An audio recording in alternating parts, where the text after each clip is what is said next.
রাসূল করিম সাল্লাল্লাহু আলাইহি ওয়াসাল্লাম নিজে এতিম ছিলেন, আর এতিমের প্রতি তার এত দরদ ছিল, একবার তিনি ঈদের দিকে নামাজ পড়ার জন্য যাচ্ছেন। প্রতিমধ্যে দেখেন একটা বাচ্চা ছেলে কাঁদতেছে। এই রাস্তায় কত মানুষ গেল, কেউ দাঁড়ালো না থমকে, বাচ্চার ক্রন্দন কাউকে থামাইতে পারল না। কিন্তু বিশ্ব নবী, দয়ার নবী রাহমাতুল লিল আলামিন বাচ্চার কান্না দেখে পাও বাড়াতে পারলেন না। নবীজি দাঁড়ায় গেলেন, জিজ্ঞেস করেন, ও বাচ্চা, ঈদের দিনে কাঁদো কেন? ঈদের দিনে তো কাঁদতে নাই। বাচ্চা বলে, তোমার কাছে বলবো না, আমি সেই সকালবেলা থেকে বসে আছি, আমি যদি মক্কার আব্দুল্লাহর পুত্র মুহাম্মদ রাসূলুল্লাহ সাল্লাল্লাহু আলাইহি সাল্লামকে পাই, মনের দুঃখ তার কাছে বলবো।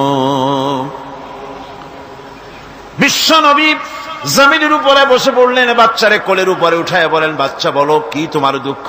তুমি যার জন্য বসেছো আমি তো সেই এতিম নবী, কি বলতে চাও?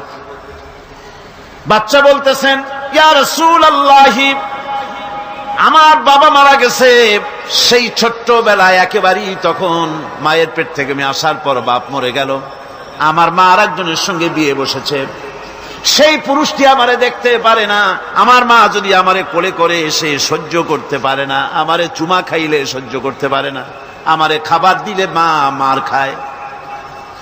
আজ ঈদের দিনে রাতে আমার মা আমাকে বলল, বাবারে তোমার কপাল খারাপ, তোমার বাবা মারা গেছে, তোমাকে সাহায্য করার কেউ নাই, আমি তোমার যত্ন করতে পারলাম না, কোলে নিয়ে চুমাও দিতে পারি না, আমার এমনই কপাল খারাপ।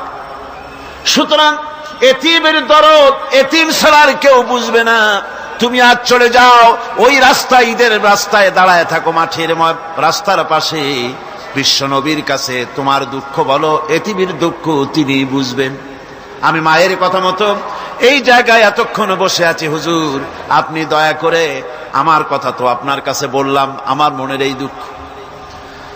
নবীজি বাচ্চার কথা শুনতেছিলেন, চোখ দিয়া পানি পড়তেছিল, বাচ্চাকে বুকের সঙ্গে জড়িয়ে ধরে নবীজি বলেন, ও এতিম, মুহাম্মদ সাল্লাল্লাহু আলাইহি ওয়াসাল্লাম যদি তোমার পিতা হন আর হযরতে আয়েশা যদি তোমার মা হয়ে যায়, বলো তোমার মনের দুঃখ মেটে নাকি? ছেলে ডুকরে কেঁদে উঠলো আর বলল, ইয়া রাসূলুল্লাহ, আপনি যদি আমার পিতা হন আর আয়েশা যদি আমার মা হয়ে যায়, এর থেকে বড় সৌভাগ্যের আমার তো আর কিছুই নাই। নবীজি এতিমকে বাড়ি নিয়ে গিয়ে হযরতে আয়েশার হাতে তুলে দিয়ে বললেন, আয়েশা রে, পবিত্র ঈদের দিনে আল্লাহ রাব্বুল আলামিন তোমার জন্য একটা উপহার পাঠিয়েছেন, এটা যত্ন করো।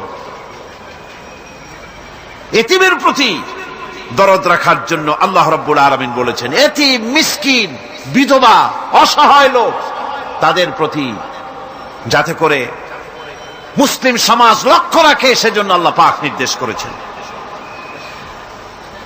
বুখারী এবং মুসলিম শরীফের হাদিসে এসেছে, আস-সাই আলাল আরমালাত ওয়াল মিসকিন কাস-সাই ফি সাবিলিল্লাহ।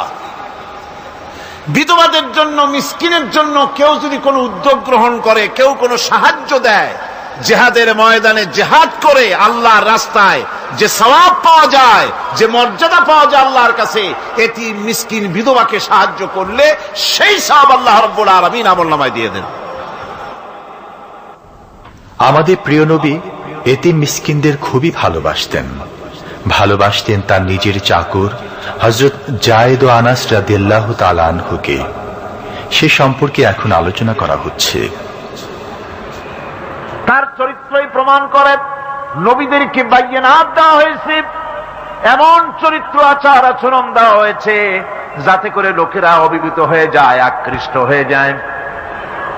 হযরতে যায়েদ, তিনি তো কৃতদাস ছিলেন, হারায় গেলেন বাপ মা থেকে, আর এরপরে কুদরত তারে মুহাম্মদ সাল্লাল্লাহু আলাইহি ওয়াসাল্লামের ঘরে উঠায় দিল। তিনি তখন আল্লাহর নবী, তখন নবুয়তের দায়িত্ব পান নাই। যায়েদের পিতার কাছে খবর হয়ে গেল, যায়েদ আছে রাসূলের বাড়িতে, মুহাম্মদ সাল্লাল্লাহু আলাইহি ওয়াসাল্লামের বাড়ি মক্কায়। তারা এসে হুজুরের সঙ্গে দেখা করে বললেন, মুহাম্মদ সাল্লাল্লাহু আলাইহি ওয়াসাল্লাম, জানতে পেরেছি আপনার কাছেই আমাদের ছেলে যায়েদ আছে, মেহেরবানি করে তাকে আমাদেরকে ফিরায় দেন। হুজুর বলেন, জায়েদ যদি তোমাদেরকে চিনতে পারে আর যদি যেতে চায়, আমার পক্ষ থেকে কোনো আপত্তি নাই, অবশ্যই যাবে। তবে জায়েদ যদি যেতে না চায়, আমি এমন লোক নই যে কেউ আমার কাছে থাকতে চাইলে আমি জোর করে তাকে ঠেলেও দিতে পারি না, আমি তেমন লোক নই। পিতা বললেন, আপনি অবশ্যই যুক্তিপূর্ণ কথা বলেছেন।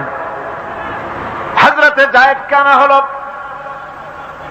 হুজুর বললেন, তুমি কি চেনো এদের? কি? জায়েদ বললেন, চিনি, ইনি আমার বাবা, উনি আমার চাচা। জায়েদের পিতা বলেন, বাবারে বাড়ি চলো, তোমার মা কেঁদে কেঁদে হয়রান, চলো বাড়ি যাই, বাড়ির যা কিছু আছে সব তোমাকে ফিরিয়ে দেওয়া হবে।